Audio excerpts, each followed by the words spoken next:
అవి వేయకపోతే కాల్చాల్సిన అవసరం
అందుకే లెట్టిల్లు ఇప్పుడు ఇంతమంది వచ్చారు కట్టేసారా ఇప్పుడు కట్టారు కదా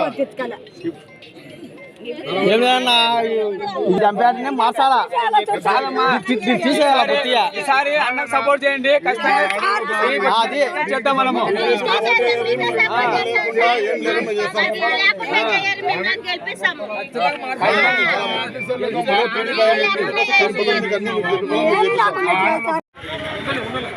పేపర్లు బాగా చూపించాలమ్మా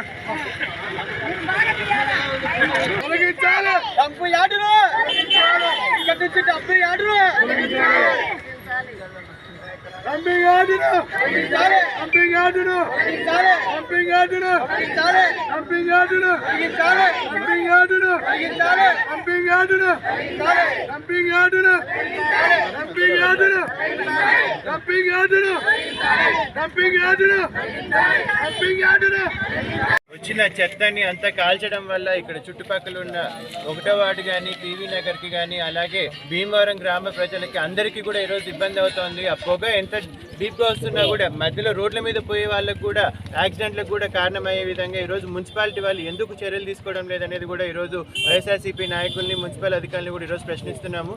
అలాగే డంప్ యార్డ్లోకి కూడా మెడికల్ వేస్టేజ్ సర్జికల్ వేస్టేజ్ అనేది కూడా రాకూడదు అనేది క్లియర్గా ఉంది. ఆ వేస్టేజ్ని ఖచ్చితంగా కాలిస్తేనే ఇబ్బంది ఉండదు. అలాంటిది బయో వేస్టేజ్ని అంతా తీసుకొచ్చి కూడా ఇక్కడ కలుపుతున్నారు అనేది కూడా అందరికి అనుమానాలు ఉన్నాయి. ఇప్పుడున్న చూసుకున్నట్టే ఈ ఎల్లో కలర్ బ్యాగ్స్ అనేది అసలు డంప్ యార్డ్లోకి తీసుకురాకూడదు. దానికి సపరేట్గా ఎవరైనా కాంట్రాక్ట్ వాళ్ళు తీసుకెళ్ళి దాన్ని కర్నూలుకి తీసుకెళ్లాలనే కాంట్రాక్ట్ కూడా ఉందని కూడా అందరూ అంటున్నారు.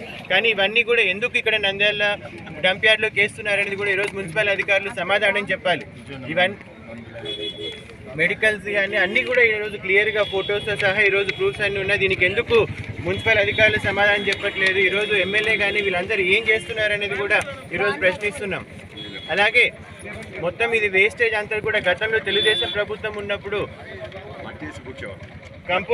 వర్మీ కంపోస్ట్ కూడా ఈరోజు శాంక్షన్ చేశారు. వర్మీ కంపోస్ట్ తయారు చేసేవాళ్ళు. అలాగే ఈ డంప్ అంతా కూడా చెత్త మీద మట్టిగా కవర్ చేసి అదంతా కూడా ఒకవేళ పొగ ఉన్నా ఏదైనా ఉన్నా కూడా ఆ వేస్టేజ్ బయటికి ఎగిరిపోకుండా కూడా మట్టితో కవర్ చేసి కూడా గతంలో తెలుగుదేశం ప్రభుత్వంలో చర్యలన్నీ కూడా తీసుకోవడం జరిగింది. కానీ వైఎస్ఆర్సీపీ ప్రభుత్వం వచ్చిన తర్వాత అవన్నీ ఎందుకు చేయడం లేదు? మళ్ళీ పాత పద్ధతిలాగా ఈరోజు కాల్చడము పొగ రావడానికి కారణం అనేది కూడా ఈరోజు వైసీపీ నాయకులు దీనికి సమాధానం చెప్పాలి. మున్సిపాలిటీలో ఈరోజు చైర్మన్ ఉన్నా ఎమ్మెల్యే ఉన్నా ఈరోజు ఎమ్మెల్సీ ఉన్నా కూడా ఈరోజు నంద్యాలలో ప్రజలకి మాత్రం ఉపయోగపడే విధంగా ఏ చర్యలు కూడా తీసుకోవడం లేదు. దీని మీద వెంటనే కలెక్టర్ గారు స్పందించి ప్రజలకు ఇబ్బంది లేకుండా వెంటనే ఆ పొగ లేకుండా చేయాల్సిందిగా కూడా కలెక్టర్ గారిని ఈరోజు డిమాండ్ చేస్తాం.